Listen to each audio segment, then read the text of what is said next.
जो काफी दूर है आपसे, ठीक है। और एरोप्लेन का मूवमेंट को देखने के लिए, ट्रैक करने के लिए आपका हेड मूवमेंट उतना ज्यादा नहीं होगा। ऑब्जर्व किया कि नहीं ये चीज? तो उस समय आपका हेड मूवमेंट ज्यादा नहीं होगा, लेकिन अगर पास से कोई कार गुजर रही तो आपका हेड मूवमेंट बहुत ज्यादा होगा।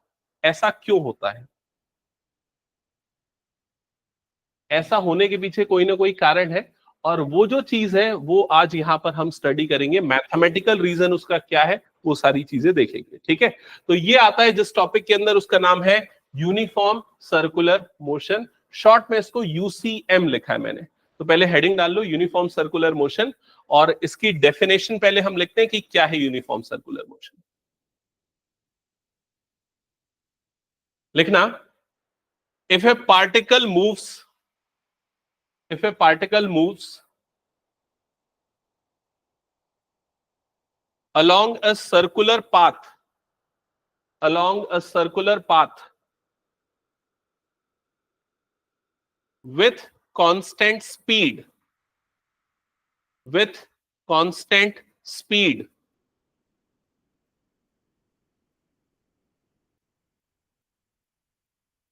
then the motion is called, then the motion is called uniform circular motion.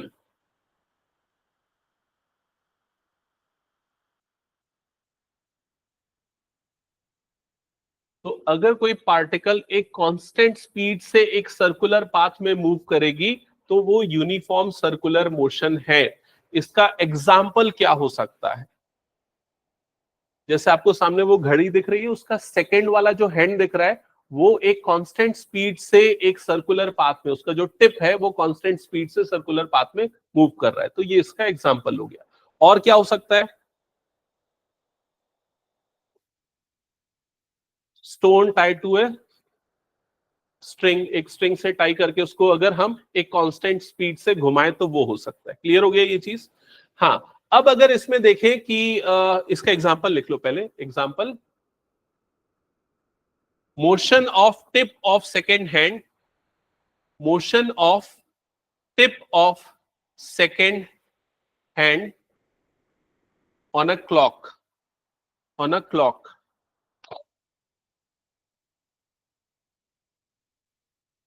ये इसका एक एग्जांपल है। अब यहां पर जो वर्ड यूज हुआ है यूनिफॉर्म, उसका मतलब क्या है? उसकी स्पीड क्या है, हर पॉइंट पे क्या है, सेम। तो अगर स्पीड सेम है तो क्या वेलोसिटी भी सेम है? तो उसकी वेलोसिटी सेम नहीं है। क्यों नहीं है वेलोसिटी सेम? क्योंकि उसका डायरेक्शन हर पॉइंट पे क्या हो रहा है, चेंज हो रहा है। और अगर डायरेक्शन चेंज हो रहा है मतलब वेलोसिटी चेंज हो रही है, और वेलोसिटी चेंज हो रही है मतलब वो बॉडी क्या है, एक्सेलरेट हो रही है। क्योंकि change in velocity with respect to time क्या होता है, एक्सेलरेशन। क्लियर हो गया? तो नेक्स्ट नोट करके लिखना, uniform circular motion is an accelerated motion. Uniform circular motion is an accelerated motion. ये एक एक्सेलरेटेड मोशन है।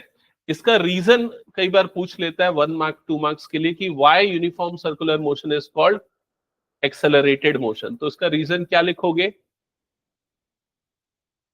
Since the velocity changes because of change in direction, hence the body is या particle is accelerated, therefore it is called accelerated motion. Since the velocity changes because of change of direction,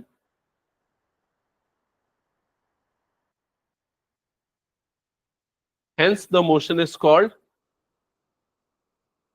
uniform accelerated motion. इसलिए इस motion को uniform accelerated motion बोलते हैं, ठीक है। अब देखो यहां पर ना कुछ प्रीवियस कंसेप्ट हमारे यूज होंगे। एंगल से रिलेटेड हो गया, डिफरेंशिएशन, इंटीग्रेशन, पाइथागोरस और राइट एंगल ट्रायंगल, ट्रिग्नोमेट्री का थोड़ा बहुत कंसेप्ट यूज होगा, तो थोड़ा ब्रीफ कर देता हूं। एंगल आप लोगों को याद होगा, एंगल की डेफिनेशन क्या थी? Arc upon radius. अगर मान लो यहां पर ये आर्क है एस, यहां पर एंगल बन रहा है थीटा और इसका रेडियस आर है, तो थीटा इज इक्वल टू क्या हो जाएगा, एस अपॉन आर। और एंगल की यूनिट क्या होती है, रेडियंस और डिग्री। क्लियर हो गया? अगर मान लो कोई पार्टिकल एक पूरा सर्कल कंप्लीट करता है तो वो कितने एंगल से मूव किया उसने, 360 डिग्री या फिर 2 पाई रेडियंस। अगर उसने हाफ सर्कल कंप्लीट किया तो कितना हो जाएगा, पाई रेडियंस या 180 डिग्री। क्लियर हो गया ये चीज? तो ये आपको ध्यान में रखना है। डायमेंशन क्या होता है एंगल का, ये डायमेंशन लेस क्वांटिटी होती है, इसका डायमेंशन m0 l0 t0 आप ये लिख सकते हो। ठीक है। सेकेंड, आपको राइट एंगल ट्राइंगल और ट्रिग्नोमेट्री का थोड़ा बहुत कंसेप्ट आपको ध्यान में रखना है। कुछ क्वेश्चंस है जहां पर ये वाले जो राइट एंगल ट्रिपलेट्स वाले क्वेश्चन है ना, पाइथागोरस ट्रिपलेट, वो अप्लाई होते हैं जिसमें 5, 3 और 4 ये 3 साइड्स आती है। आपको पता है राइट एंगल है, उस केस में ये वाला जो एंगल है थीटा, इसका मेजरमेंट कितना बनता है, ये बनता है 37 डिग्री। करेक्ट, ये ध्यान में रखना, ये याद रख लेना, समझ गए? कई जगह यूज होगा। अगर आपका 5, 4, 3 ये साइड्स है, या इन सब की डबल साइड्स कितनी कितनी होंगी, 10, 8 और क्या हो जाएगा 6, या इनका ट्रिपल या सेम प्रोपोर्शन में है, तो जितने भी ऐसे ट्राइंगल बनेंगे उस सिचुएशन में जो बेस एंगल होगा वो कितना हो जाएगा, 37 डिग्री, जो 4 यूनिट वाला एडजेसेंट एंगल है। और उसका जो अपोजिट एंगल है, ये वाला एंगल कितना बन जाएगा, 53 डिग्री। क्लियर हो गया ये चीज? जस्ट बिकॉज कई बार कैलकुलेशन अगर यूज होगा, अगर हमें साइन थीटा की वैल्यू निकालनी है इस केस में, तो ये कितना हो जाएगा, साइन 37 डिग्री हो जाएगा। और साइन 37 डिग्री की वैल्यू कितनी आ जाएगी यहाँ पर, 3/5। क्लियर हो गया?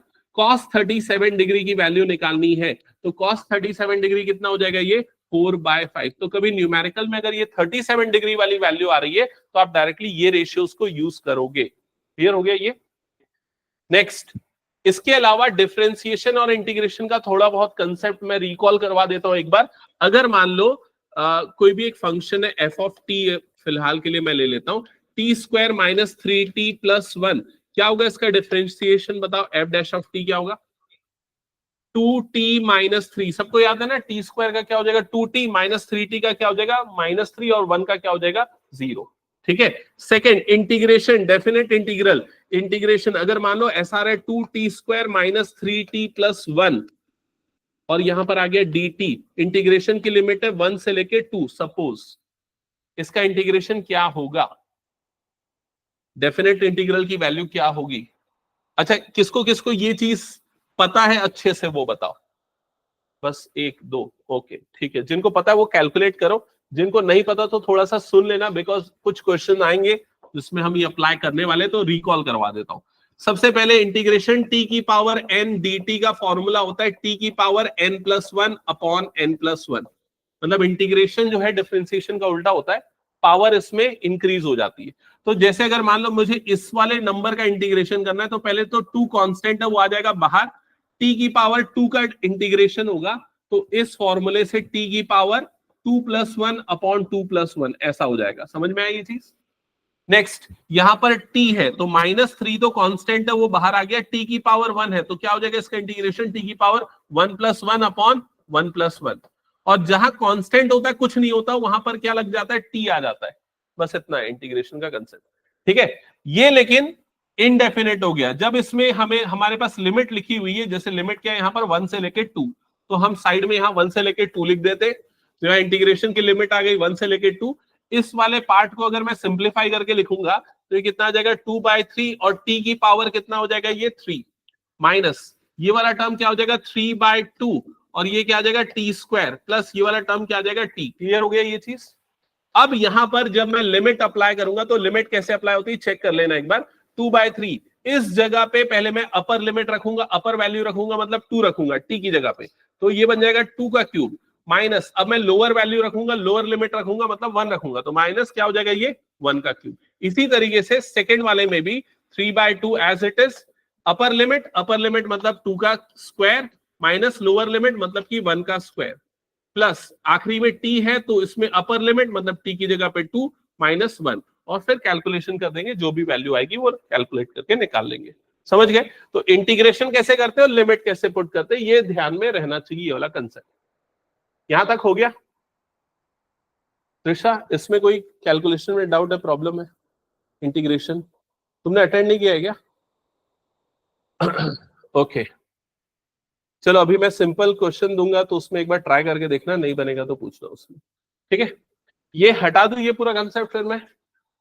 तो अब स्टार्ट करते हैं हम इसके कैलकुलेशंस। एंगुलर डिस्प्लेसमेंट का कैलकुलेशन कैसा होता है, तो उसके लिए सबसे पहले ना एक काम करना, एक इस तरीके का डायग्राम बनाओ, एक सर्कुलर पाथ बना दो, ठीक है, जिसके सेंटर पे ओ मार्क कर दो, और यहां पर ये पी नॉट जो है वो ये बता रहा है कि इनिशियल पोजीशन क्या है पार्टिकल की, ठीक है। ड्रॉ करो यहां तक सर्कल, देन ये पी नॉट है उस पार्टिकल की इनिशियल पोजीशन।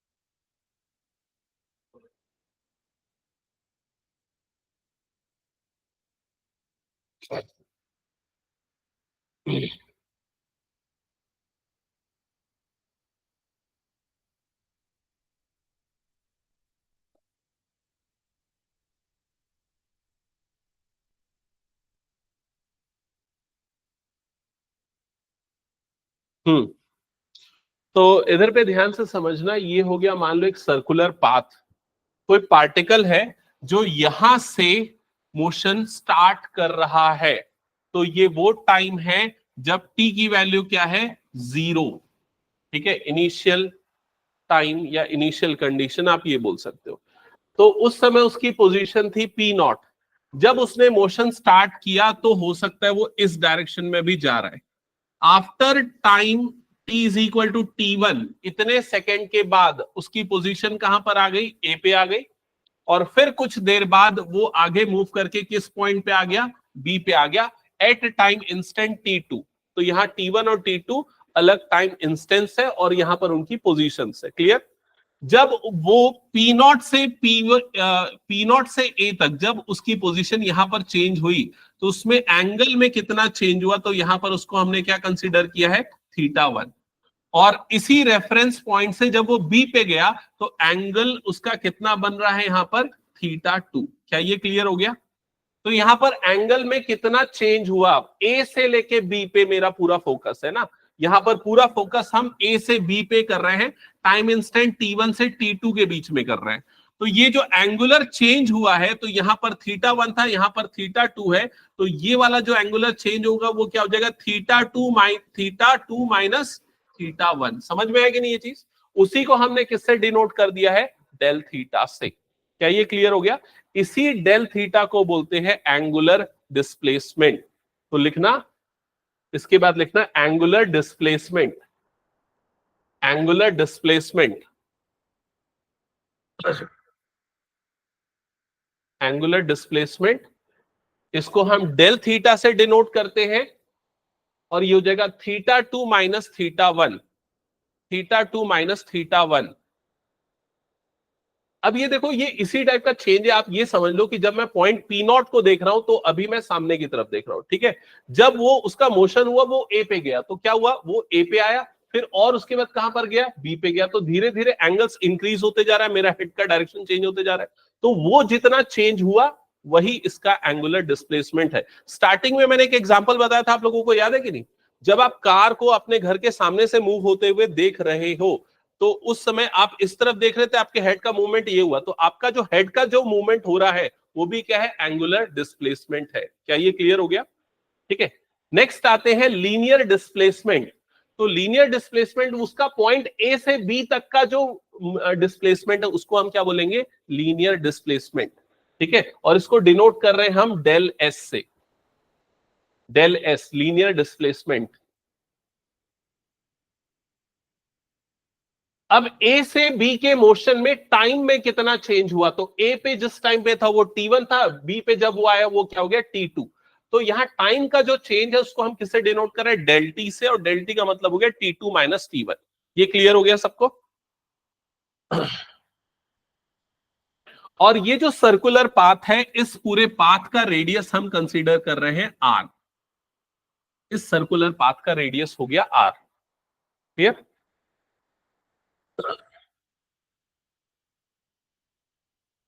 अब इधर पे ध्यान देना, मुझे निकालना है ये डेल थीटा की वैल्यू। डेल थीटा मतलब एंगुलर डिस्प्लेसमेंट कैलकुलेट करना है। तो अभी फर्स्ट पार्ट है, ये समझ लो इस पूरे डेरिवेशन का।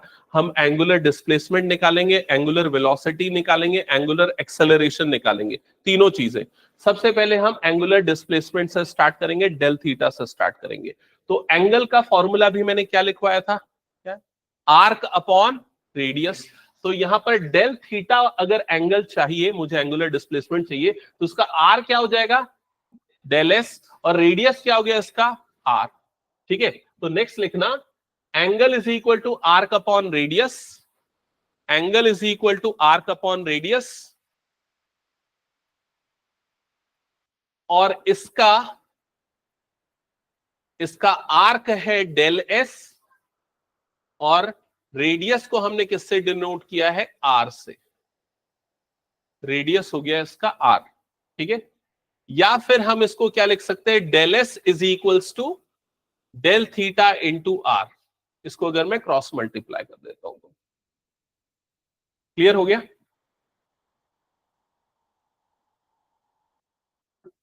अब अभी अगर तुम लोगों को ये वाला कंसेप्ट याद होगा, स्टार्टिंग में मैंने एक एग्जांपल दिया, बहुत दूर अगर एक एरोप्लेन है, उसकी स्पीड बहुत ज्यादा होगी, हो सकता है 500 किलोमीटर पर आवर, लेकिन अगर वो एक पॉइंट से दूसरे पॉइंट में मूव कर रहा है, तो अगर आप उसको देख रहे हो अपने आंख से, तो उसमें लीनियर डिस्प्लेसमेंट आपको क्या दिखेगा, बहुत कम दिखेगा। एंगुलर डिस्प्लेसमेंट जो होगा उसका क्या हो जाएगा, कम हो जाएगा। आपको हेड का मूवमेंट नहीं करना पड़ेगा।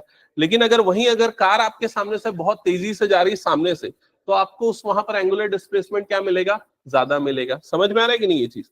तो उसका रीजन क्या है, उसका रीजन है ये आर, जो आपको आर दिख रहा है। ठीक है, मान लो एक एरोप्लेन भी 100 किलोमीटर पर आवर की स्पीड से जा रहा है, एक कार भी 100 किलोमीटर पर आवर की स्पीड से जा रही है।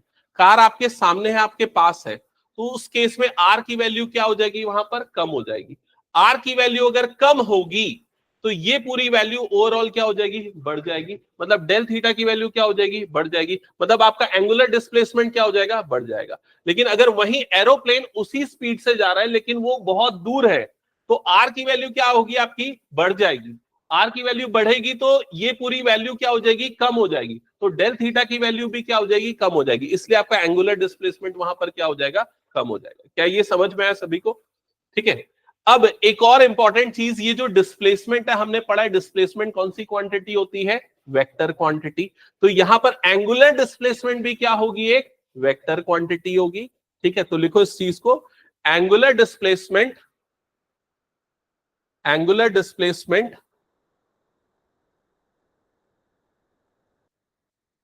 is a vector quantity.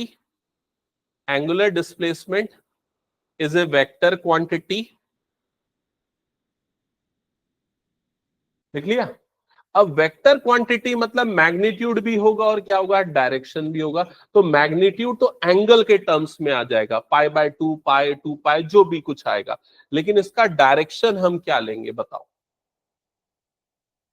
यहां पर जैसे ये डेल थीटा दिखा ना, डेल थीटा मतलब आपको एंगल है, ये डिस्प्लेसमेंट एंगल के टर्म्स में है। जैसे अगर मान लो कोई पार्टिकल है, वो यहां से मूव होके यहां पर आ गया, तो उसका एंगुलर डिस्प्लेसमेंट कितना हो गया, 180 डिग्री। इतना ही डिस्प्लेसमेंट हुआ।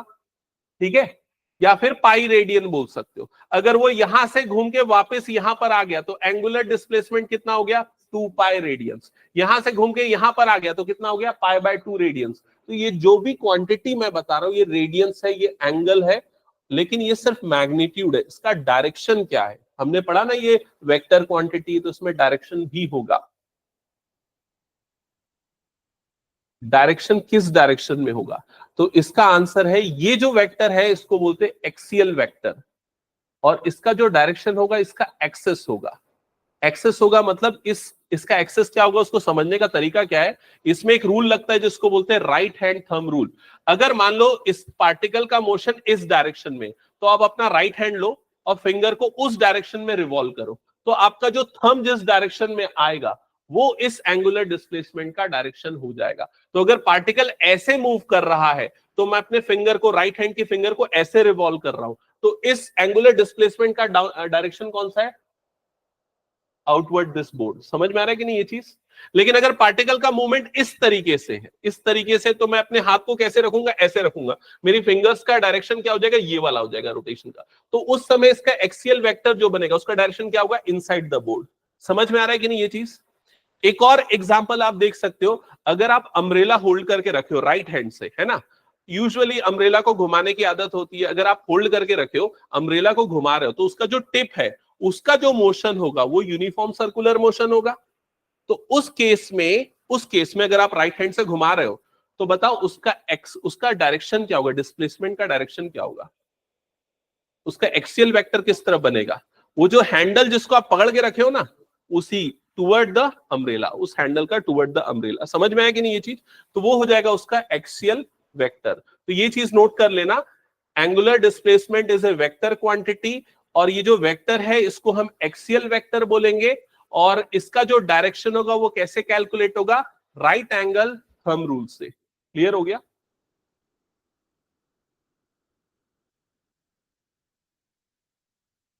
ये वाला टर्म कई बार ना, अगर आप कार वगैरह में भी देखोगे, कार में जो व्हील्स कनेक्टेड होते हैं वो किससे कनेक्टेड होते हैं? एक बार से कनेक्टेड होते हैं ना, जिसको एक्सियल बोलते हैं, जिससे व्हील्स लगा रहता है, तो वो भी एक्सियल है। वो उसी के डायरेक्शन में उसका क्या होता है? एंगुलर डिस्प्लेसमेंट होता है।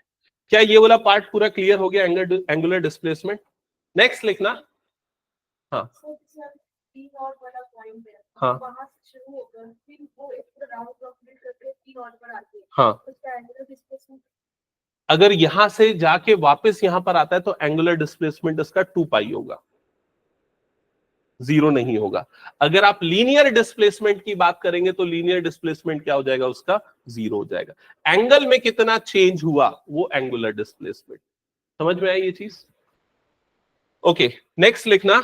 ये इस पूरे कंसेप्ट में इंपॉर्टेंट है एंगुलर डिस्प्लेसमेंट क्या होता है और उसका ये वाले दोनों फॉर्मूले कैसे रिलेटेड होते हैं लीनियर डिस्प्लेसमेंट से। नेक्स्ट लिखना angular velocity. Angular velocity, angular velocity. तो वेलोसिटी का वैसे फॉर्मूला क्या है? वेलोसिटी कैसे निकालते हैं? Displacement upon time. ठीक है, डिस्प्लेसमेंट अपॉन टाइम। तो अगर यहां पर आप ध्यान दोगे, अभी हमने लास्ट जो डेरिवेशन किया था, del theta is equal to क्या आया था हमारे पास? Del S upon are. Clear हो गया? अब अगर हमें एंगुलर वेलोसिटी चाहिए तो हमें एंगुलर डिस्प्लेसमेंट को चेंज इन टाइम से क्या करना पड़ेगा? डिवाइड करना पड़ेगा। तो यहां पर मैं डेल थीटा डिवाइडेड बाय क्या लिख देता हूं? डेल टी लिख देता हूं। राइट साइड में भी क्या हो जाएगा? ये del S divided by del T हो जाएगा, इनटू यहां पर क्या आ गया? 1 अपॉन आर आ गया। क्या ये समझ में है? मैंने पूरी इक्वेशन में दोनों तरफ डेल टी से, मतलब चेंज इन टाइम से, डिवाइड कर दिया, सिंपल सा चीज। ठीक है, तो ये जो आपको दिख रहा है change in angle with respect to change in time, या angular displacement with respect to time, ये वाला पूरा पार्ट क्या बन जाएगा? Angular velocity. तो इसी को हम बोलते हैं एंगुलर वेलोसिटी। एंगुलर वेलोसिटी, और इसको डिनोट करते हैं ओमेगा से। इसको डिनोट करते हैं ओमेगा से। तो ओमेगा इज इक्वल टू आ जाएगा del theta divided by del t. Omega is equal to आ जाएगा del theta divided by del t, या फिर omega is equal to del S divided by del T into 1 by r, into 1 by r. ये हो गया सबका?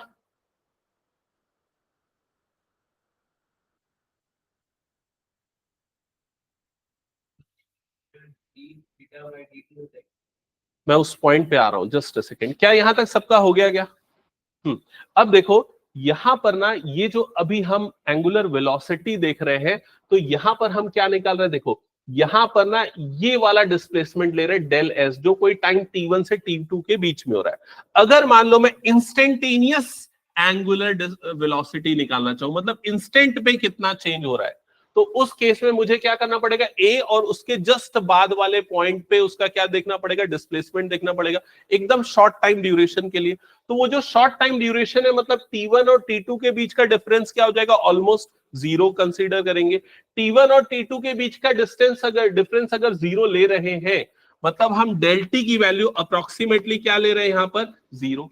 तो जब भी हम डेल टी अप्रोक्सीमेटली जीरो लेते हैं, तो उससे हम कैसे डिनोट करते हैं, तो डेल टी को हम रिप्लेस कर देते हैं किससे, डी टी से। डी का मतलब क्या हो जाता है, स्मॉल चेंज।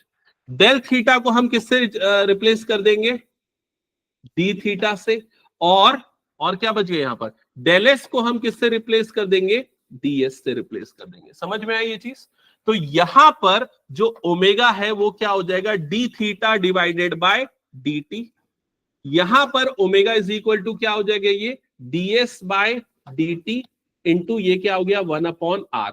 अब ये दोनों ओमेगा अलग अलग चीजों को इंडिकेट कर रहा है, दोनों एंगुलर वेलोसिटी है, लेकिन यहां पर एक ज्यादा टाइम इंटरवल के बीच की एंगुलर वेलोसिटी है, एक रेंज के बीच की T1 से T2 के बीच की, और ये हर एक इंस्टेंट पे है। समझ में आ रहा है ये चीज। तो इस एंगुलर वेलोसिटी को हम ओमेगा बार से डिनोट कर देंगे, और इस ओमेगा बार का मतलब होता है average angular velocity. Average angular velocity जो T1 और T2 वो टाइम इंस्टेंट के बीच की है। क्लियर। और ये वाला जो ओमेगा है इसको हम बोलेंगे इंस्टेंटेनियस एंगुलर वेलोसिटी। ये एवरेज एंगुलर वेलोसिटी हो गई और ये इंस्टेंटेनियस एंगुलर वेलोसिटी हो गई। ठीक है। अब इसको समझने के लिए कि दोनों में क्या डिफरेंस है, हम थोड़ा सा एक आध एग्जांपल लेंगे। ठीक है। उसके पहले ना एक और चीज थोड़ा सा नोट डाउन कर लेना। यहां तक लिख लिया ना सबने। अगर मान लो मैं dt को इधर क्रॉस मल्टीप्लाई कर दूं, dt को इधर क्रॉस मल्टीप्लाई कर दूं, तो ये एक्सप्रेशन क्या हो जाएगा, omega dt is equal to क्या हो जाएगा यहां पर, डी थीटा। क्या ये क्लियर हो गया। अब अगर मान लो मुझे थीटा निकालना है, तो थीटा निकालने के लिए मुझे क्या करना पड़ेगा, इंटीग्रेशन करना पड़ेगा। इंटीग्रेशन करूंगा तो यहां पर भी इंटीग्रेशन का सिंबल आ गया और यहां पर भी इंटीग्रेशन का सिंबल आ गया। ठीक है। अब इंटीग्रेशन जब लगता है ना तो ये डी हट जाएगा, तो इंटीग्रेशन ऑफ डी थीटा क्या बन जाएगा, सीधे सीधे थीटा। जैसे आपने ये देखा था ना, इंटीग्रेशन ऑफ 1 dt, तो 1 का इंटीग्रेशन क्या हो जाता है, टी हो जाता है। अगर 1 को नहीं भी लिखते हैं तो चलता है, तो इंटीग्रेशन ऑफ dt क्या हो जाता है, टी हो जाता है। तो वैसे इंटीग्रेशन ऑफ डी थीटा अगर लिखा हुआ है तो मतलब इसकी वैल्यू क्या हो जाएगी, सीधे सीधे थीटा। तो इसलिए इंटीग्रेशन ऑफ डी थीटा को हमने क्या लिख दिया, थीटा लिख दिया, और यहां पर क्या गया, इंटीग्रेशन ओमेगा डी टी। अगर ये समझ में नहीं आया तो कोई बात नहीं, एक आध दो एग्जांपल करेंगे, अभी क्लियर हो जाएगा। फिलहाल इसको एज अ फॉर्मूला समझ लो। ये फॉर्मूले कब और कैसे यूज होंगे मैं अभी एक छोटे से एग्जांपल से बताता हूं।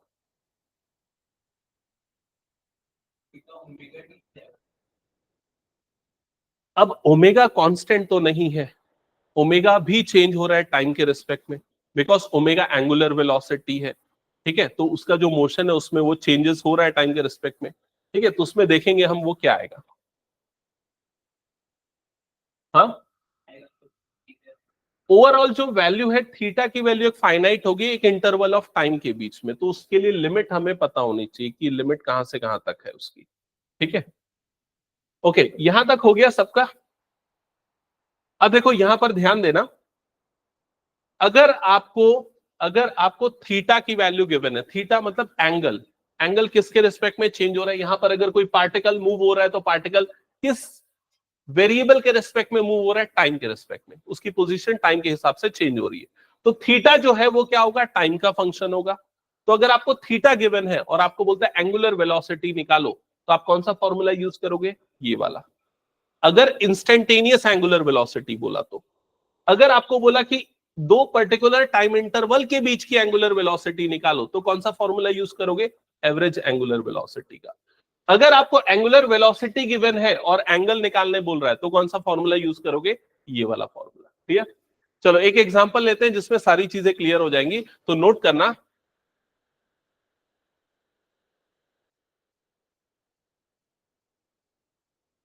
Consider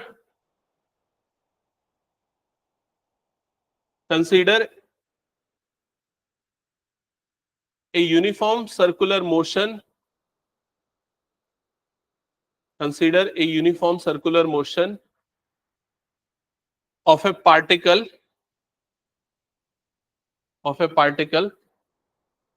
in which angle of particle changes with respect to time,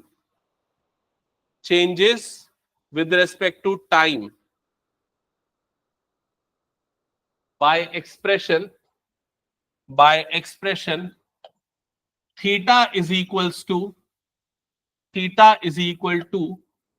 2t square plus 3, theta is equal to 2t square plus 3. Note कर लिया? आगे लिखो, find angular velocity, find angular velocity in 2 seconds, find angular velocity in 2 seconds. तो क्या निकालने बोल रहा है क्वेश्चन में, समझ में आया क्या? Find angular velocity in first 2 second, ऐसा लिखोगे तो ज्यादा अच्छा होगा, इन फर्स्ट 2 सेकेंड्स. हाँ, तो अभी यहां पर आपको एंगुलर वेलोसिटी मतलब ओमेगा निकालना है फर्स्ट 2 सेकेंड्स में. तो कौन सा फॉर्मूला यहां पर यूज होगा? एवरेज एंगुलर वेलोसिटी, मतलब ये वाला इन फर्स्ट 2 सेकेंड, मतलब पहले 2 सेकेंड में. तो यहां पर हम ये वाला फॉर्मूला यूज करेंगे, omega bar is equal to क्या हो जाएगा, ये del theta upon del T. समझ में है? डेल थीटा का मतलब क्या हो गया, theta 2 minus theta 1 divided by T2 minus T1, ऐसे ही हुआ इसका मतलब. अब यहां पर थीटा 2 और थीटा 1 और T1 T2 क्या है, तो T1 मतलब जब स्टार्ट हुआ मतलब 0 सेकेंड, और T2 मतलब कितने सेकंड के बाद हमें चेक करना है उसका, 2 सेकेंड्स. तो T1 और T2 की वैल्यू 0 और 2 हो गई. ठीक है, थीटा 1 की वैल्यू क्या होगी, तो ये जो थीटा की वैल्यू गिवन है इसमें T की जगह पे क्या डाल दो, 0. T की जगह 0 डालोगे तो इसकी वैल्यू कितनी आ जाएगी, 3 रेडियंस. समझ में आ गया? और थीटा 2 की वैल्यू क्या होगी, थीटा 2, तो T की जगह पे यहां पर 2 पुट कर दो. 2 सेकेंड्स के बाद चाहिए, 2 पुट करोगे तो 2 2 सा 4 2 सा कितना हो जाएगा, 8, 8 प्लस 3 क्या हो जाएगा, 11. तो थीटा 2 की वैल्यू क्या आ गई आपके पास, 11 रेडियंस. क्या ये क्लियर हो गया? तो एवरेज एंगुलर वेलोसिटी ये कितना आ जाएगा, तो थीटा 2 माइनस थीटा 1 मतलब 11 minus 3 divided by T2 minus T1 मतलब 2 माइनस 0. तो कितना आ जाएगा ये 8/2, मतलब कितना आ रहा है ये 4. यूनिट क्या होगी इसकी, यूनिट क्या होगी? हाँ, मैंने यूनिट लिखा है नहीं, लेकिन आप यहां पर देखो समझ सकते हो. Theta divided bye T, theta की यूनिट क्या होती है, रेडियन, टी का क्या होता है, सेकेंड. तो इसकी यूनिट हो जाएगी रेडियन पर सेकेंड. ठीक है, तो अगर आपने लिखा नहीं है तो यहां पर साइड में कहीं लिख लेना, इसकी यूनिट होती है रेडियन पर सेकेंड. इसका डायमेंशन क्या होता है, डायमेंशन क्या होगा बताओ जल्दी से. रेडियन का कोई डायमेंशन होता है क्या, नहीं होता. अपॉन में टी आ रहा है तो क्या हो जाएगा, m0 L0 t माइनस 1, क्योंकि टाइम नीचे आ रहा है तो t माइनस 1. क्या ये क्लियर हो गया? हाँ, कुछ पूछ रहे प्रियांशी? हाँ, 3 और 11 कहां से आया, तो देखो थीटा 1, मैंने स्टार्टिंग में जब ये डेरिवेशन बताया था तो डेरिवेशन में देखो यहां पर थीटा 1 क्या था, थीटा 1 क्या था, एंगल जब टाइम t की वैल्यू कितनी थी, T1 थी. तो जब हमने स्टार्ट किया तो 0 सेकेंड से स्टार्ट किया, तो T1 की वैल्यू 0 हो गई. समझ में? तो थीटा 1 मतलब उस समय पे जो एंगल बन रहा है. तो यहां पर तुमको थीटा की वैल्यू गिवन है कि हर टाइम पे एंगल कितना कितना बन रहा है. तो 0 सेकेंड जब पुट करोगे टी की जगह पे तो थीटा 1 की वैल्यू कितनी आ जाएगी, यहां पर 3. थीटा 2 निकालने के लिए जब एंड टाइम 2 सेकेंड पुट करोगे तो थीटा 2 की वैल्यू कितनी आ जाएगी, 11. क्या ये क्लियर हो गया? ठीक है, फिर उसके बाद यहां पर वैल्यू पुट कर दिया। अब इसी क्वेश्चन में एक और पॉइंट लिखो आगे, फाइंड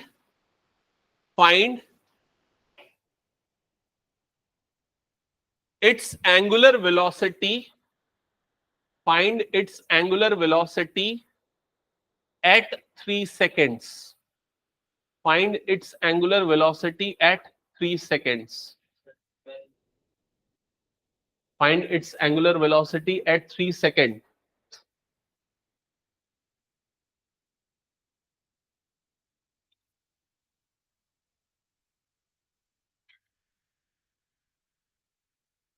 आपको इसकी एंगुलर वेलोसिटी निकालनी है एट 3 सेकेंड। ये वर्ड पे ध्यान देना, एट 3 सेकेंड। इन 3 सेकेंड का मतलब क्या होता है, 0 से लेके 3 सेकेंड में। एट 3 सेकेंड का मतलब 3 सेकेंड जब हुआ उस समय आपको एंगुलर वेलोसिटी निकालना। तो आपको कौन सी एंगुलर वेलोसिटी निकालनी है, इंस्टेंटेनियस एंगुलर वेलोसिटी। तो अब आप कौन सा फॉर्मूला यूज करोगे, ये वाला फॉर्मूला यूज करोगे। समझ में आया कि नहीं? वो एक छोटा सा वर्ड है, उससे पूरी मीनिंग चेंज हो जाएगी, ध्यान रखना। एट 3 सेकेंड मतलब इंस्टेंटेनियस एंगुलर वेलोसिटी, तो ओमेगा निकालने के लिए क्या करना पड़ेगा, D theta by D T. तो ओमेगा इज इक्वल टू क्या हो जाएगा यहां पर, डी बाय डी टी, और ये वाली वैल्यू क्या आ जाएगी, 2t² + 3। क्या ये समझ में आ गया सबको? डिफरेंशिएट करेंगे तो 2t², डेरिवेटिव क्या हो जाएगा इसका, 4t, और यहाँ 3 का डेरिवेटिव तो क्या हो जाता है, 0, कांस्टेंट है वो। तो ओमेगा की वैल्यू यहां पर आ गई 4t। अब t की जगह पे क्या पुट कर दोगे, 3 पुट कर दोगे। तो ओमेगा कितना आ जाएगा, 4 × 3 मतलब ये आ जाएगा 12 रेडियन पर सेकेंड। क्या ये समझ में आ गया? तो ये है इंस्टेंटेनियस एंगुलर वेलोसिटी। तो ये कंसेप्ट ध्यान में रहेगा ना, कब क्या निकालने बोल रहा है और कौन सा फॉर्मूला कैसे यूज करना है। ये हटा दो फिर पूरा मैं। Okay, next. नेक्स्ट मेरा एक क्वेश्चन है। क्वेश्चन ये है, ये जो हमने एंगुलर डिस्प्लेसमेंट वाला कंसेप्ट पढ़ा, तो ये एंगुलर डिस्प्लेसमेंट क्या सिर्फ सर्कुलर मोशन पे होगा? ये क्या सिर्फ सर्कुलर मोशन के लिए ही एप्लीकेबल है, यस और नो?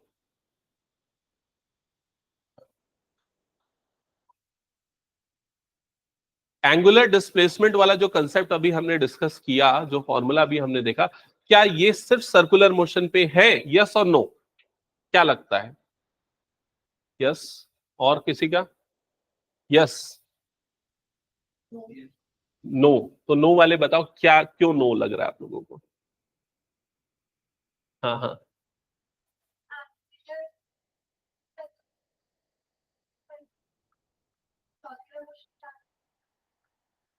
स्टार्टिंग जो मैंने एक एग्जांपल बताया था ना, अगर एक कार यहां से यहां मूव हो रही है तो आपका जो हेड का मूवमेंट है वो कौन सा मोशन है, वो कौन सा डिस्प्लेसमेंट है? वो भी तो एंगुलर डिस्प्लेसमेंट है। अगर कोई पार्टिकल एक जगह से दूसरी जगह पे मूव कर रहा है, अगर आप वहीं पर खड़े रह के उस ऑब्जेक्ट को देख रहे हो, तो आपके हेड का जो मूवमेंट होगा, आपने आपका जो लाइन ऑफ साइट जो चेंज हो रहा है जिस एंगल से, वो भी तो क्या है, एंगुलर डिस्प्लेसमेंट है। तो एंगुलर डिस्प्लेसमेंट सिर्फ सर्कुलर मोशन पे नहीं होगा, नॉन सर्कुलर मोशन पे भी एप्लीकेबल होगा। क्लियर हो गया ये चीज? ठीक है। ये आप ये देखो, जैसे सर्कुलर मोशन के लिए और कौन सा एग्जांपल हो सकता है, कि एग्जांपल के लिए वो मौत का कुआं वाले देखे हो कि नहीं? उसमें अगर कोई आदमी बीच में खड़े होके अगर मान लो ऑब्जेक्ट को देख रहा है, तो वो क्या हो जाएगा, सर्कुलर मोशन के अंदर आ गया। लेकिन अगर मान लो उसके बाहर से अगर वो किसी ऑब्जेक्ट को देख रहा है, तो वो क्या हो जाएगा, तब भी वो क्या है, एंगुलर डिस्प्लेसमेंट है, लेकिन उस समय वो मोशन सर्कुलर मोशन नहीं है, वो अगर एक स्ट्रेट पाथ में देख रहा है। क्लियर हो गया ये चीज? तो अगर मान लो ये सर्कुलर पाथ में नहीं होता है, तो फॉर्मूले में थोड़ा सा चेंज होगा यहां पर एंगुलर वेलोसिटी का। क्या चेंज होगा समझना यहां पर। यहां पर लिखना, अच्छा इसमें ना एक और इंपॉर्टेंट चीज मैंने डिराइव नहीं कराई, वो था एंगुलर वेलोसिटी और लीनियर वेलोसिटी के बीच का रिलेशन। तो लिखो, relation between angular and linear velocity, relation between angular and linear velocity, relation between angular and linear velocity.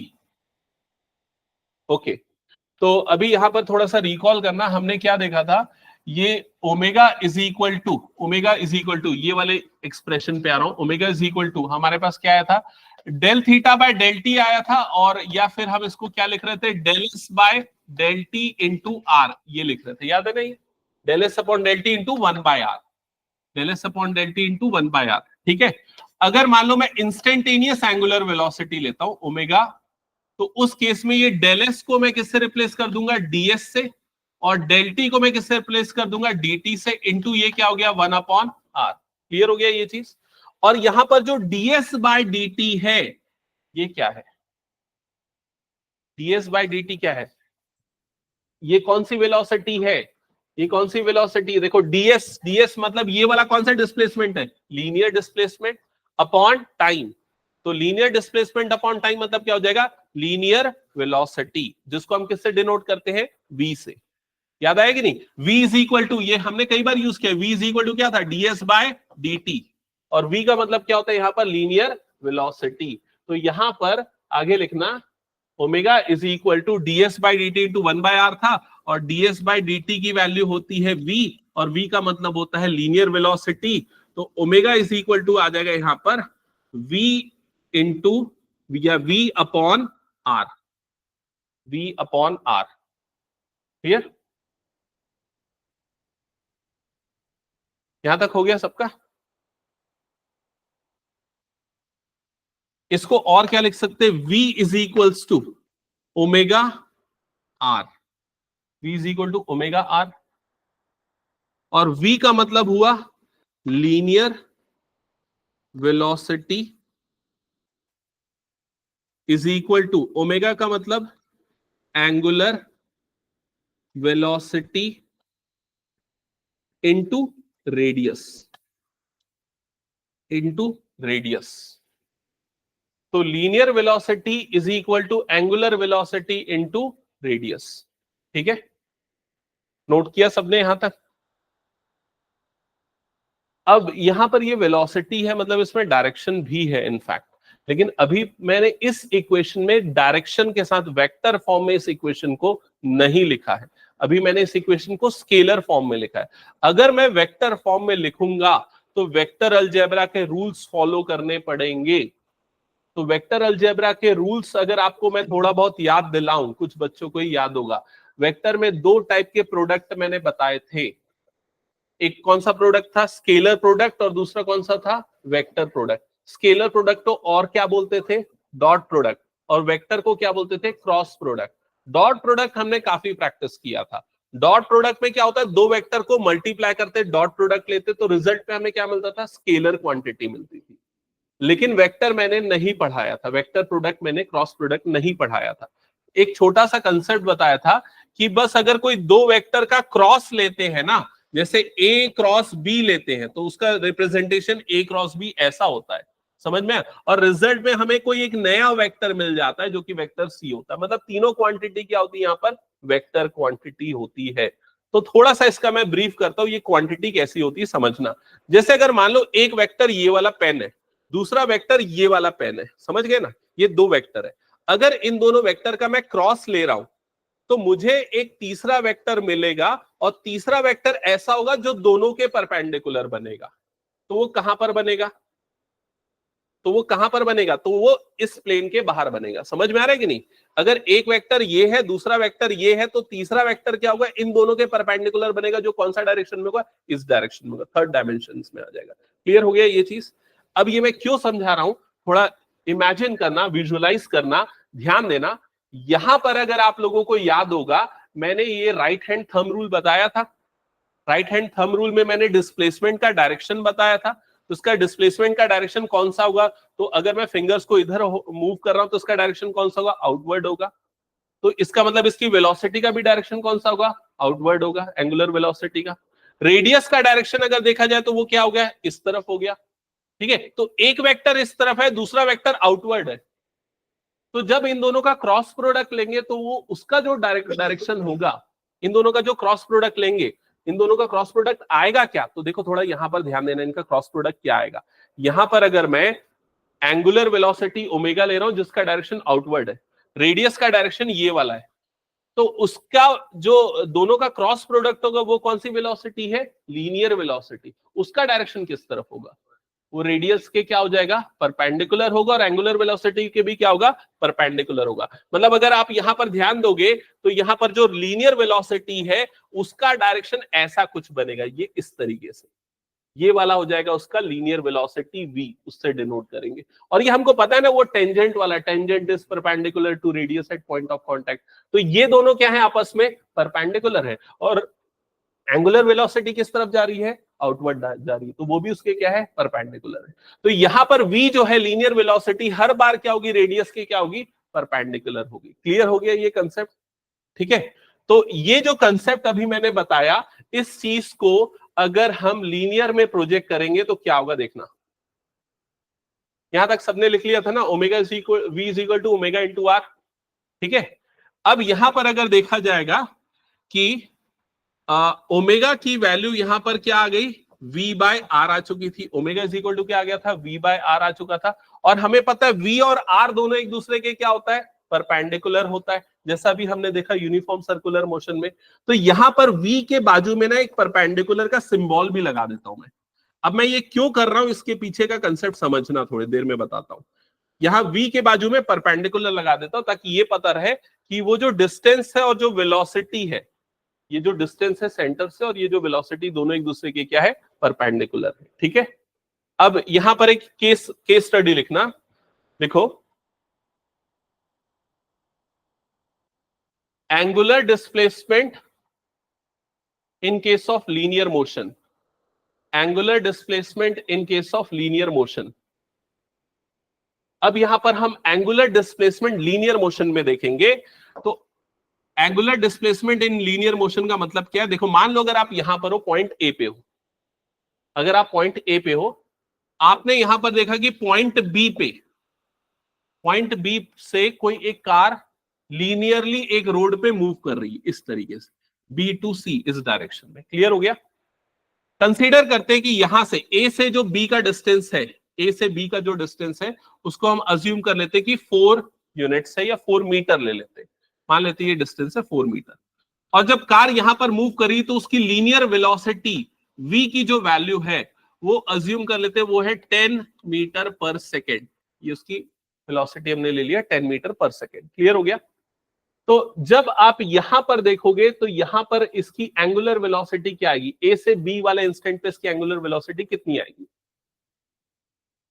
अगर आप पॉइंट ए पे हो, पॉइंट बी पे कोई कार है, वो इस वेलोसिटी से मूव कर रही है और इसके बीच का डिस्टेंस कितना है, 4 मीटर। अगर इस इंस्टेंट पे आप इसकी एंगुलर वेलोसिटी निकालना चाहते हो, मतलब ओमेगा की वैल्यू निकालना चाहते हो, तो वो क्या होगा, वेलोसिटी, लीनियर वेलोसिटी जो कितना है यहां पर 10 डिवाइडेड बाय एंगुलर वेलोसिटी, तो एंगुलर सॉरी डिवाइडेड बाय क्या, रेडियस, रेडियस कितना है यहां पर 4, तो कितना आ जाएगा ये 2.5, 10/4 मतलब कितना आएगा 2.5 रेडियन पर सेकेंड, ऐसा ही आएगा। कौन से इंस्टेंट पे, जब वो कार कहां पर है, बी पे। लेकिन अगर मान लो कार बी से मूव होके कहां पर आ गई, सी पे आ गई, तो क्या अभी भी इसकी एंगुलर वेलोसिटी उतनी ही होगी या बदल जाएगी, और बदल जाएगी तो क्या होगी। ये इसको आप प्रैक्टिकली अगर कभी इमेजिन करोगे, अगर आप एक बहुत बड़े रोड पे देख रहे हो, जब अगर मान लो कार आपके पास से गुजर रही है ना, तो उस समय आपके हेड का जो मूवमेंट है वो बहुत फास्ट होगा, मतलब एंगुलर वेलोसिटी क्या होगी, ज्यादा होगी। लेकिन जब वो दूर चले गई तब आपकी एंगुलर वेलोसिटी क्या हो जाएगी, कम हो जाएगी। समझ में आ रही है ये चीज, ऐसा क्यों होगा, उसके पीछे का रीजन हम यहां पर डिराइव करेंगे। देखो जब अगर मान लो कार यहां पर आ गई, पॉइंट सी पे आ गई, कुछ टाइम के बाद आई, मान लेते वो time t is equal to कितना है, 0.5 सेकेंड्स है, 0.5 सेकेंड्स है, मतलब 1/2 सेकेंड्स। तो बी से सी तक उसने कितना डिस्टेंस ट्रैवल किया बताओ। डिस्टेंस निकालने के लिए स्पीड इंटू टाइम कर दो, तो स्पीड इंटू टाइम 10 इंटू 0.5 कर दो तो कितना हो जाएगा, ये 5 मीटर का डिस्टेंस ट्रैवल किया। समझ में आ रहा है ये चीज। अब अगर मान लो आपको यहां पर इस इंस्टेंट पे उसकी एंगुलर वेलोसिटी निकालनी है, ओमेगा की वैल्यू निकालनी है, तो आपको ये वाला डिस्टेंस निकालना पड़ेगा। तो ये वाला डिस्टेंस कितना आ जाएगा, थोड़ा कैलकुलेशन करना पड़ेगा, पाइथागोरस थ्योरम लगाना पड़ेगा, कितना आ जाएगा ये, h3 नहीं आएगा ना, हाइपोटेनियस बन रहा है ना वो, h इज इक्वल टू कितना हो जाएगा वो, कितना आएगा वो, ये एक काम करते हैं, कैलकुलेशन को इजी करने के लिए ना हम एक काम कर देते, थोड़ा सा इसको चेंज कर देते, इसको भी 5 मीटर ले लेते, इसको भी 5 मीटर ले लेते हैं, ठीक है। और यहां पर ये डेटा को भी चेंज कर देते, यहां पर भी कितना हो जाएगा 10/5 मतलब कितना आ जाएगा 2 रेडियन पर सेकेंड आ जाएगा। क्लियर हो गया ये चीज। अब इसका हाइपोटेनियस कितना आ जाएगा बताओ, अब इसका हाइपोटेनियस आ जाएगा 5√2, ये क्लियर हो गया, 5√2 आएगा, ठीक है। अब अगर आपको यहां पर इस इंस्टेंट पे इसकी एंगुलर वेलोसिटी चाहिए तो आपको क्या देखना पड़ेगा, देखो इसकी वेलोसिटी तो इस डायरेक्शन में है, वो कितनी है v is equal to 10 metre per second, लेकिन अभी जो हमने फॉर्मूला देखा एंगुलर वेलोसिटी के लिए हमें क्या चाहिए, उसके परपेंडिकुलर चाहिए, किसके परपेंडिकुलर चाहिए, दोनों के बीच के डिस्टेंस के। तो ये वाला जो डिस्टेंस है दोनों का, r की जो वैल्यू है वो कितनी आ रही है 5√2। क्या ये इस वेलोसिटी के परपेंडिकुलर है, नहीं है। तो इसके परपेंडिकुलर वेलोसिटी निकालने के लिए हमें इसके क्या निकालने पड़ेंगे, कंपोनेंट निकालने पड़ेंगे। तो उसके ये वाला कंपोनेंट एक आ जाएगा और दूसरा कंपोनेंट कौन सा हो जाएगा, इस डायरेक्शन का कंपोनेंट आ जाएगा। ये दोनों डायरेक्शन के जो कंपोनेंट होंगे उनके बीच का एंगल क्या होगा, तो ये वाला एंगल भाई 90 है, हाँ इन दोनों के बीच का एंगल कितना हो जाएगा 90। ये वाला एंगल कितना बनेगा और ये वाला एंगल कितना बनेगा बताओ, ये दोनों साइड सेम है ना, तो मतलब ये एंगल कितना हो जाएगा 45 डिग्री, ये वाला एंगल भी कितना हो जाएगा 45 डिग्री। क्लियर। तो ये वाला एंगल जो बनेगा ये एंगल भी कितना बन जाएगा 45 डिग्री, और ये वाला एंगल यहां पर कितना बन जाएगा 90 डिग्री। अब अगर आप ये वाला कंपोनेंट निकालना चाह रहे हो तो ये वाला कंपोनेंट क्या निकलेगा, तो देखो यहां पर ये इसमें ट्रिग्नोमेट्री सीधे सीधे अप्लाई कर दो, राइट एंगल ट्राइंगल वाला रूल, और जो हमने पढ़ा था कंपोनेंट वाला फॉर्मूला, तो ये वाला एंगल वाला कंपोनेंट चाहिए तो क्या हो जाएगा 10 cos थीटा, थीटा की वैल्यू क्या है यहाँ पर 45 डिग्री। समझ में आ रहा है कि नहीं ये चीज। तो ये वाला जो वेलोसिटी आपको मिलेगा या वेलोसिटी का इस डायरेक्शन का जो कंपोनेंट मिलेगा वो क्या आ जाएगा 10 cos 45। cos 45 की वैल्यू कितनी होती है 1/√2, तो ये कितना हो जाएगा 10/√2। तो यहां पर इसकी वेलोसिटी कितनी आ गई 10/√2। तो v परपेंडिकुलर जो लिखा आपने उसकी जगह पे क्या आ जाएगा 10/√2 डिवाइडेड बाय r। तो r की वैल्यू देखो यहां पर कितनी आई थी हमारे पास 5√2, तो 5√2 सिंप्लीफाई करोगे तो कितना हो जाएगा ये 10 अपॉन ये 5 और √2 नीचे मल्टीप्लाई हो जाएगा 5 इंटू 2 मतलब कितना हो जाएगा 10। तो 10/10 मतलब इसकी वेलोसिटी कितनी आ गई 1। समझ में आ रही है चीज।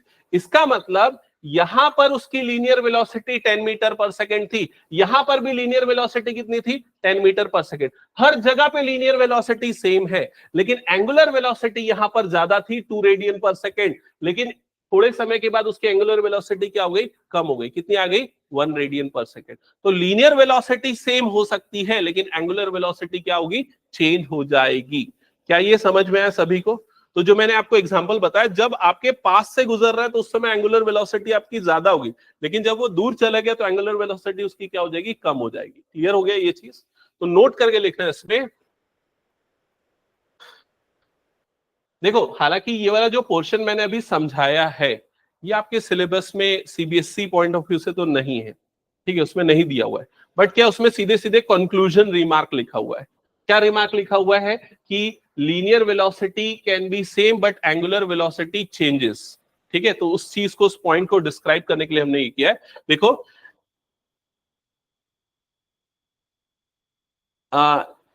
Angular velocity, angular velocity of a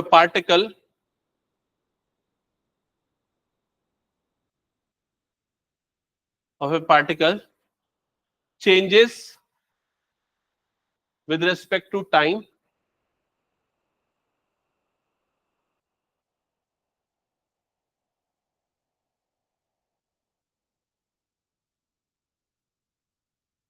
if the linear velocity is constant, if the linear velocity is constant।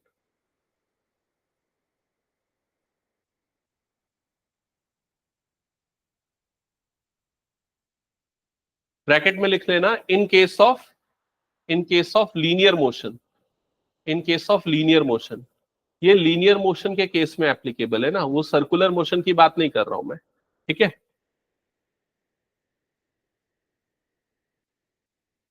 Okay एक एग्जांपल लेते हैं, छोटा सा क्वेश्चन नोट करो। Consider the angular velocity, consider the angular velocity of a particle,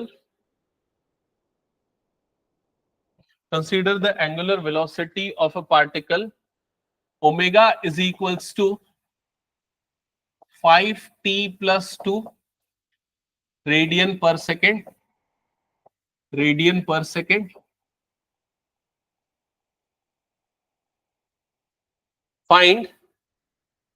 Find angular displacement, find angular displacement from 0 to 1 second, find angular displacement from 0 to 1 second.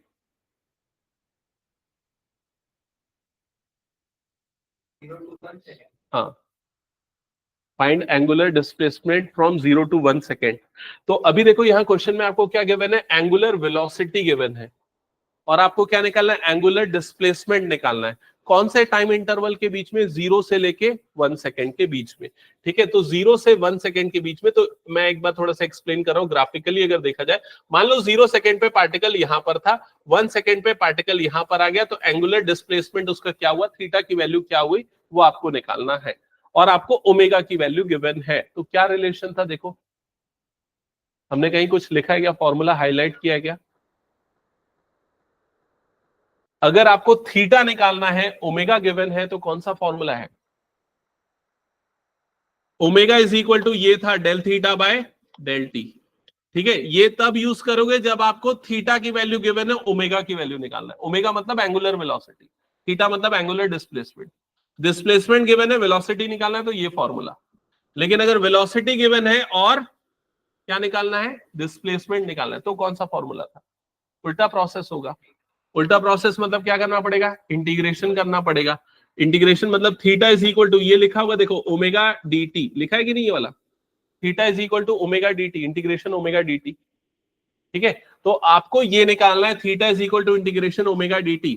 Theta is equal to integration कौन से time interval के बीच में निकालना है, 0 से लेके 1 second. तो ये 0 और 1 क्या है, ये है लिमिट। लिमिट इसकी लोअर लिमिट क्या हो गई, 0, अपर लिमिट क्या हो गई, 1। क्योंकि यहाँ dt है ना, dt मतलब टाइम, तो टाइम की वैल्यू ही लोअर लिमिट और अपर लिमिट हो जाएगी। और ओमेगा की जगह पे क्या आएगा, 5t प्लस 2, 5t प्लस 2, और यहां पर क्या आ गया, dt। ओके, अब जिनको आता है अच्छे से सॉल्व कर लो, जिनको इंटीग्रेशन क्लियर नहीं इधर पे चेक करना है। ठीक है, सिंपल सा है। यहां पर जैसे 5t है, तो पहले 5 को निकाल लेते हैं बाहर। वेरिएबल क्या है हमारे पास, सिर्फ t है ना, तो t की पावर 1 बढ़ा दो, 1 था तो बढ़ा के क्या हो जाएगा, 2 हो जाएगा, divided by 2। Simple rule, clear हो गया। अब यहां पर t है ही नहीं, t नहीं है तो दिमाग में सोच लो t की पावर क्या है, 0 है। क्लियर, तो वहां पर भी क्या करो, 2, t की पावर 1 बढ़ा दो, तो 0 प्लस 1 मतलब कितना हो गया, 1, डिवाइडेड बाय 0 प्लस 1 मतलब क्या हो गया, 1। तो उसका इंटीग्रेशन ये आ जाएगा। क्या ये क्लियर हो गया? अब यहां पर लिमिट लगा देते हैं, तो लिमिट क्या हो जाएगी, लोअर लिमिट हो जाएगी 0, अपर लिमिट क्या हो जाएगी, 1। तो थीटा इज इक्वल टू, ये क्या बन रहा था, ये बन रहा था 5/2 टी स्क्वायर प्लस 2t, ऐसा बना था। लोअर लिमिट 0 है और अपर लिमिट क्या है, 1। अब t की जगह पे पहले अपर वैल्यू पुट करो, फिर क्या पुट करो, लोअर वैल्यू। तो 5/2 अपर वैल्यू रखोगे तो 1 स्क्वायर, लोअर वैल्यू पुट करोगे तो क्या हो जाएगा, 0 स्क्वायर, प्लस 2, t की जगह पे क्या आ जाएगा, 1 माइनस 0। क्लियर हो गया ये चीज? तो थीटा इज इक्वल टू कितना हो जाएगा, ये 5/2, 1 माइनस 0 1 ही हो जाएगा, और प्लस ये कितना आ जाएगा, 2। सिंप्लीफाई करोगे तो कितना मिलेगा, 2 2 4 प्लस 1 मतलब कितना आ जाएगा, 9/2। यूनिट क्या होगी, रेडियंस, क्योंकि ये एंगुलर डिस्प्लेसमेंट है तो उसकी यूनिट आ जाएगी रेडियंस। क्लियर हो गया सबको ये? ठीक है, तो यूजुअली इस टाइप के फॉर्मूले अप्लाई होते हैं कई जगह पे, इन पे बेस्ड। क्या ये हटा दो, हो गया तो सभी का?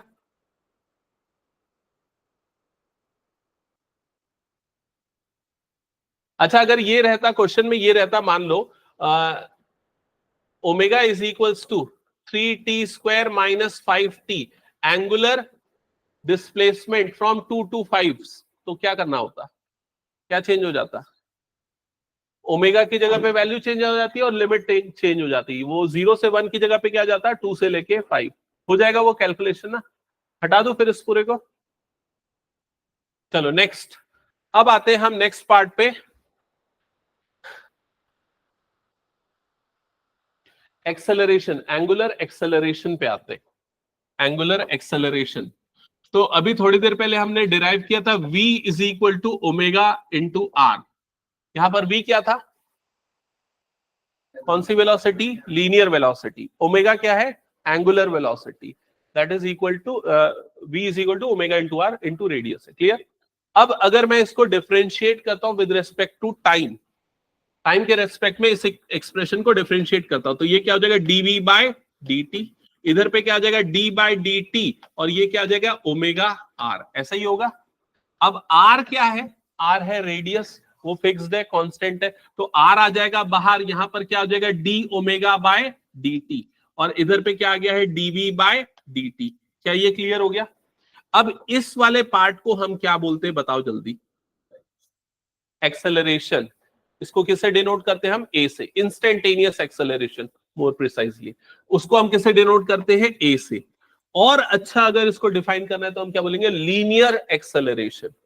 समझ में आ रहा है ये चीज, क्योंकि v क्या था, लीनियर वेलोसिटी, तो ये कौन सा एक्सेलरेशन बन गया, लीनियर एक्सेलरेशन। और ये क्या बनेगा बताओ जल्दी, ये क्या हो जाएगा, एंगुलर एक्सेलरेशन, क्योंकि ओमेगा क्या है, angular velocity. Angular velocity upon time, तो मतलब क्या हो जाएगा, एंगुलर एक्सेलरेशन, और उसको हम डिनोट करते हैं अल्फा से। तो r इंटू क्या हो जाएगा यहां पर, अल्फा। क्लियर हो गया। तो यहां पर a का मतलब है लीनियर एक्सेलरेशन, r तो यहां पर हो गया रेडियस, और अल्फा का मतलब है एंगुलर एक्सेलरेशन।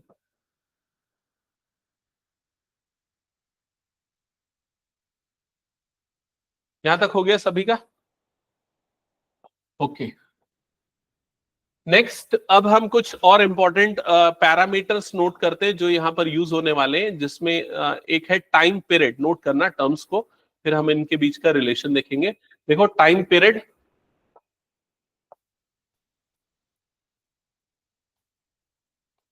टाइम पीरियड इसको कैपिटल टी से डिनोट करते हैं, कैपिटल टी से। ठीक है, तो टाइम पीरियड क्या होता है, हो सकता है आपने पहले भी इस चीज को पढ़ा होगा। अगर कोई पार्टिकल यूनिफॉर्म सर्कुलर मोशन में है तो एक सर्कल कंप्लीट करने में जितना टाइम लगता है उसको टाइम पीरियड बोलते हैं, उसको कैपिटल टी से डिनोट करते हैं। ठीक है, तो लिख लो, it is a time to complete one revolution, it is a time to complete one revolution, it is a time to complete one revolution.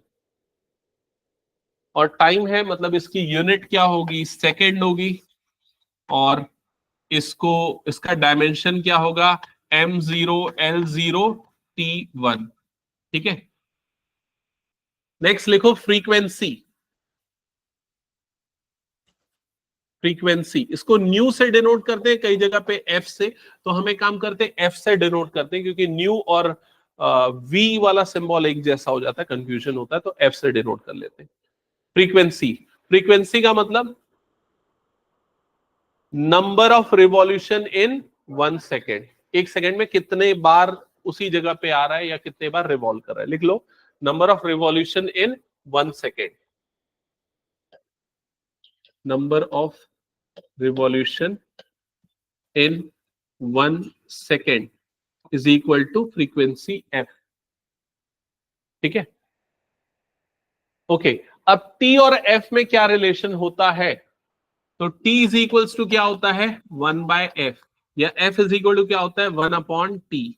Clear हो गया ये, नोट कर लो इसको, t is equal to 1/f और f is equal to होता है 1/t।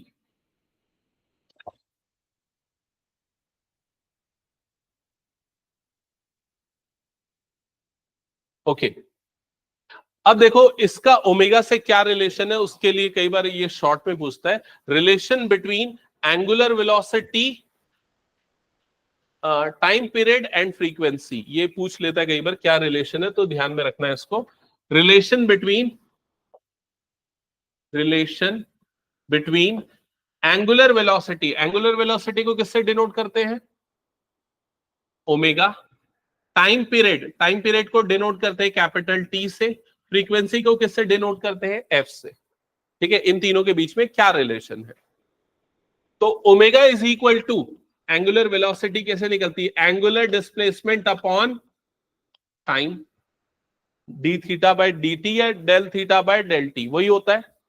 ठीक है, अब अगर मान लेते हैं कोई पार्टिकल है, वो यहां से मोशन स्टार्ट करता है, एक रिवॉल्यूशन कंप्लीट करता है, एक रिवॉल्यूशन कंप्लीट किया, तो उसका एंगुलर डिस्प्लेसमेंट डेल थीटा की वैल्यू क्या होगी? रिपीट कर रहा हूं मैं क्वेश्चन, सारे बच्चे ध्यान से सुनो और बताना। अगर उसने एक रिवॉल्यूशन कंप्लीट किया तो कितना एंगल में चेंज हुआ? एंगुलर डिस्प्लेसमेंट कितना होगा? 360 डिग्री या फिर 2 पाई रेडियंस। समझ में आया? और ये जो टाइम लगा एक रिवॉल्यूशन में, उसको हमने किससे डिनोट किया है? टी से। तो अगर इस फॉर्मूले में मैं एक रिवॉल्यूशन ले रहा हूं तो डी थीटा की जगह पे क्या आ जाएगा? 2 पाई, और डी टी की जगह पे क्या आ जाएगा? टी। क्लियर हो गया? तो ओमेगा इज इक्वल टू क्या होता है? 2 pi by T.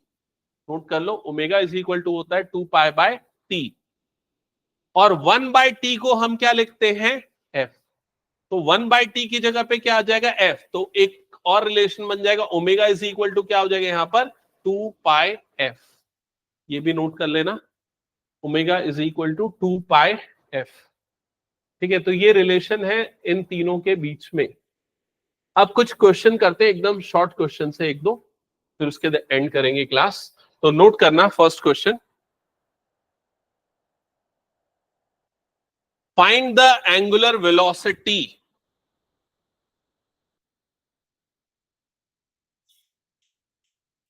find the angular velocity of our hand, H-O-U-R, our hand, of a watch, and angular velocity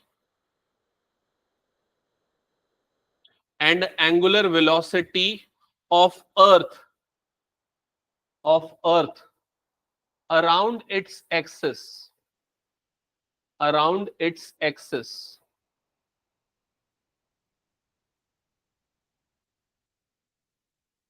that's it. ये दोनों चीजें फाइंड आउट करनी है, angular velocity of our hand of watch and angular velocity of earth around its axis.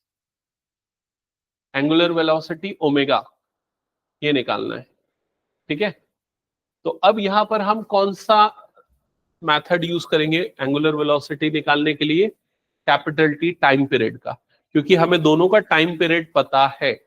तो अगर आप are hand of watch के लिए निकाल रहे हो तो omega is equal to 2 pi by T, ये फॉर्मूला लगेगा। इसको मैं ओमेगा 1 से डिनोट करता हूं अगर वॉच के लिए ले रहे हैं तो कैपिटल टी। तो जो आर हैंड है, जो घंटे वाली सुई है, उसके लिए टाइम पीरियड क्या होता है? कितने टाइम के बाद वो एक रिवॉल्यूशन कंप्लीट करती है? अगर आवर्स में बोलोगे तो कितने होते हैं? 12 आवर्स। और अगर आप सेकंड में बोलते हो तो कितना हो जाएगा? 12 इंटू 60 मतलब क्या हो जाएगा? 3600। तो ये कितना हो जाएगा? 2 पाई डिवाइडेड बाय 12 इंटू 3600। इतने सेकेंड्स में वो एक रिवॉल्यूशन कंप्लीट करेगी। तो कितना आएगा अप्रोक्सीमेटली? इसको सिंप्लीफाई करते हैं तो 2 1 जा 2 6 जा, ये कट जाएगा। 36 इंटू 6 कितना हो जाता है? 216 हो जाता है। तो कितना आ जाएगा? पाई अपॉन 216, और यहां पर आ जाएगा 20, है ना? इतना ही आएगा ना, रेडियन पर सेकेंड। तो ये हो गई एंगुलर वेलोसिटी किसकी? आर हैंड ऑफ वॉच की। समझ गए? अब अर्थ की angular velocity about its axis, तो अर्थ अपने एक्सिस के अबाउट एक रिवॉल्यूशन कितने टाइम में कंप्लीट करता है?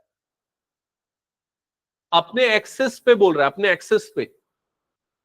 एक्सिस में एक बार एक रिवॉल्यूशन कितने टाइम में करता है? 24 आवर्स में। तो यहां पर सेम फॉर्मूला यूज होगा, बस यहां पर क्या बदल जाएगा? 2 पाई बाय टी की जगह पे क्या आ जाएगा? 24 आवर्स आ जाएगा। समझ गए ना?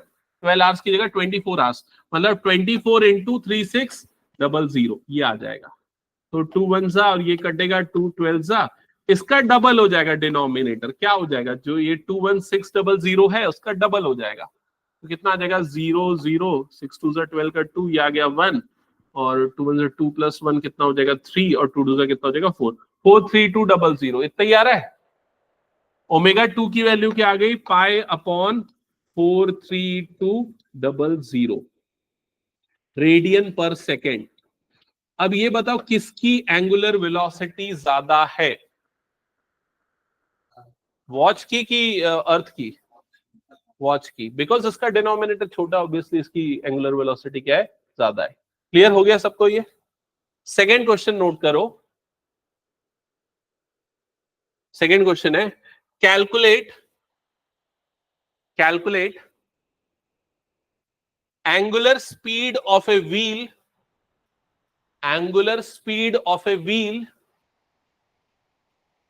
making 420 revolution per minute, making 420 revolution per minute।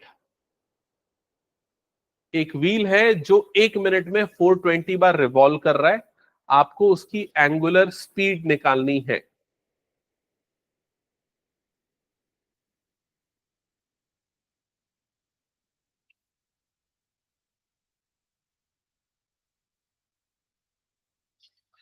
तो 1 मिनट में कितने बार रिवॉल्व कर रहा है ये? 420 टाइम्स।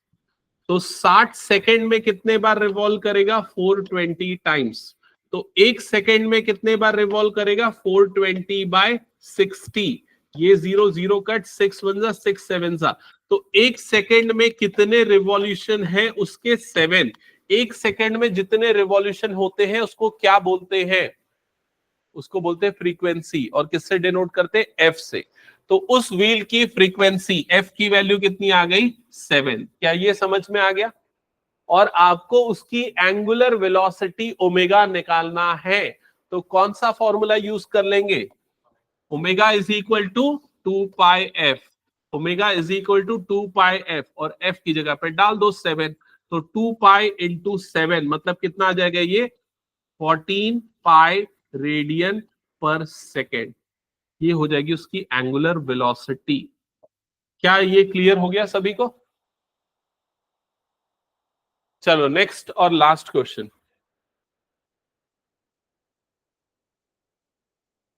क्वेश्चन है a body of mass 10 kg, a body of mass 10 kg revolves in a circle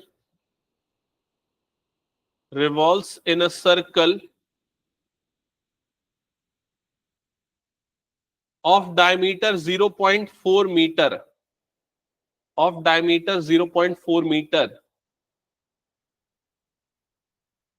making 1000 revolutions per minute,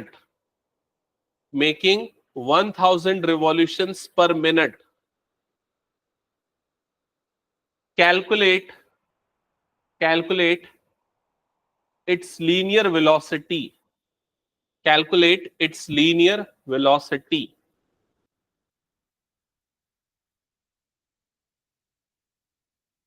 linear velocity निकालना है। लीनियर वेलोसिटी को किससे डिनोट करते हैं? v से। और v निकालने के लिए क्या निकालना पड़ेगा? v का फॉर्मूला क्या था? Omega into R. ठीक है, तो r की वैल्यू दी हुई है इनडायरेक्टली, डायमीटर दिया मतलब रेडियस मिल गया, और ओमेगा निकालना पड़ेगा। चलो कैलकुलेट करो।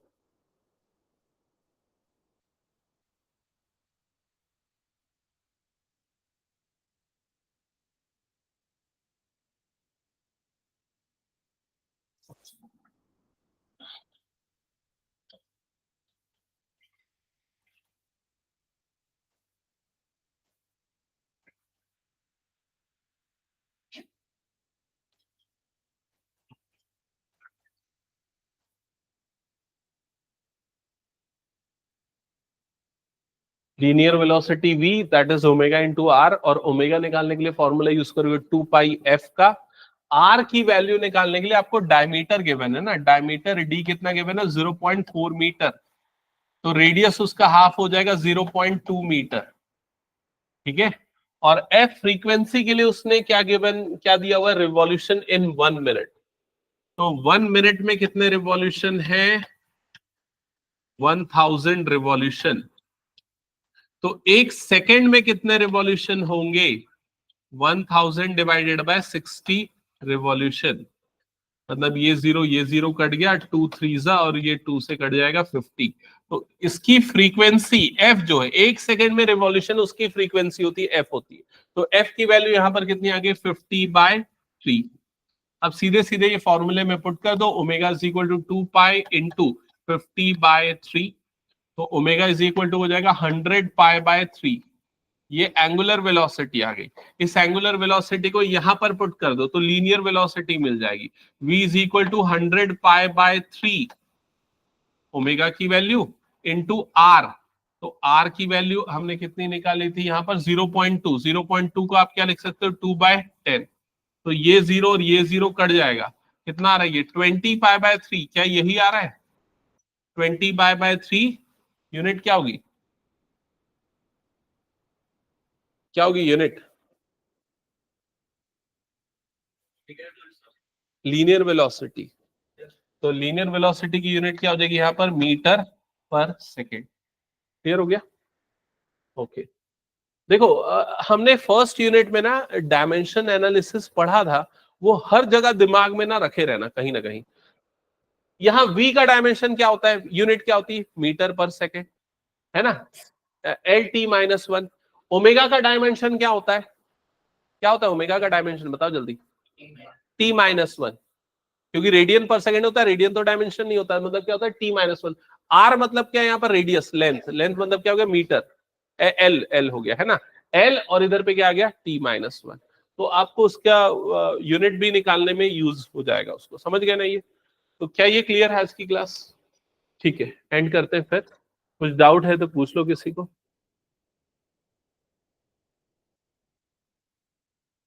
अभी एक आध और क्लास लगेगी इसकी, एक क्लास और आई थिंक, फिर उसके बाद एंड करेंगे इसको, फिर नया चैप्टर स्टार्ट करेंगे। बाकी स्कूलों में क्या आगे बढ़ चुके हैं क्या किसी में, ओके, ठीक है। इंटीग्रेशन में किसको किसको प्रॉब्लम है ये बताओ तुम लोगों में, 1 2 3, ट्रिग्नोमेट्रिक फंक्शन के इंटीग्रेशन में, ठीक है। तो मैं एक क्लास इंटीग्रेशन के बीच में ले लेता हूँ 1 2 दिन में, अपसेंट मत होना तुम लोग, बता रहा हूं मैं, क्योंकि वो बहुत इंपॉर्टेंट पार्ट है।